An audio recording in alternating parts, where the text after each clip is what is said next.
સુરતમાં ફરી એકવાર કાયદા અને વ્યવસ્થાની સ્થિતિ ખાડે ગઈ હોય તે પ્રકારના સમાચાર મળી રહ્યા છે, કેમ કે 10 જેટલા લોકોના ટોળા દ્વારા જે સોસાયટીની બહાર ઊભેલા રહીશો છે તેમના ઉપર છરી વડે જીવલેણ હુમલો કર્યો હતો અને આ ઘટનામાં જે સોસાયટીમાં રહેતો રહીશ યુવાન છે તેનું મૃત્યુ નિપજ્યું છે।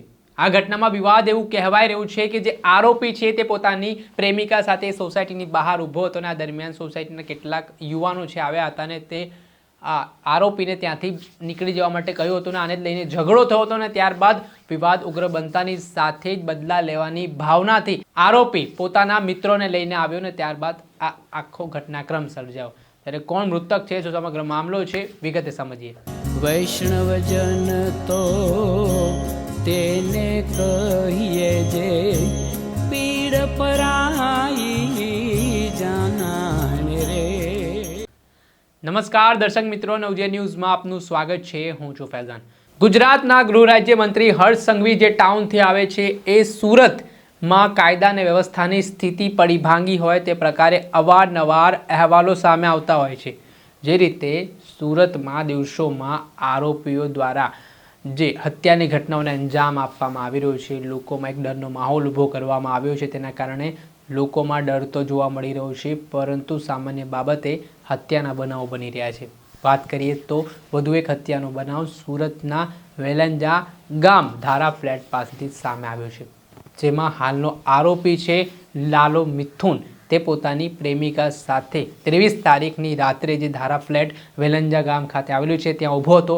આ દરમિયાન સોસાયટીના કેટલાક રહીશોએ તું ભાઈ અહીંયા કેમ ઊભો છે, અહીંથી જતો રહે તેમ પ્રકારનું કહીને વિરોધ નોંધાવ્યો હતો, જેને લઈને લાલો મિથુન નામનો જે આરોપી છે તેની અને ફ્લેટના અમુક રહીશ યુવાનો હતા તેમની બોલાચાલી થઈ અને માથાકૂટ થઈ હતી।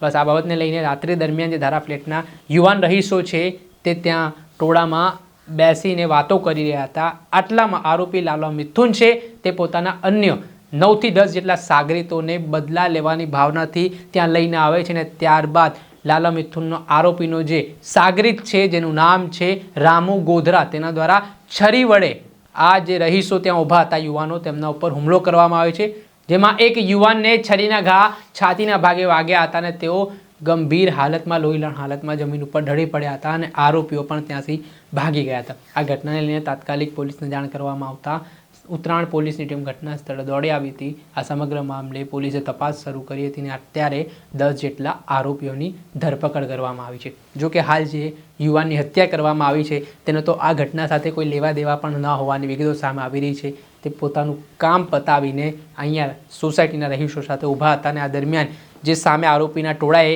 હુમલો કર્યો અને આ ઘટનામાં તેમનો ભોગ લેવાઈ ગયો છે। આ મામલાના સંદર્ભમાં હાલ જે 10 જેટલા આરોપીઓ છે તેમની સામે અલગ અલગ કલમો હેઠળ ઉત્તરાયણ પોલીસ સ્ટેશન ખાતે હત્યા અંગેનો ગુનો નોંધીને પોલીસે કાયદેસરની કાર્યવાહી કરી છે અને સુરતમાં જે કાયદા અને વ્યવસ્થાની સ્થિતિ કથળી છે તેને સુધાર કેવી રીતે આગામી દિવસોમાં બનાવે છે તે જોવું રહ્યું। દર્શક મિત્રો, નવજીવન ન્યૂઝને આપ લાઈક કરી લો, સબસ્ક્રાઇબ કરી લો અને શેર કરવાનું ભૂલતા નહીં।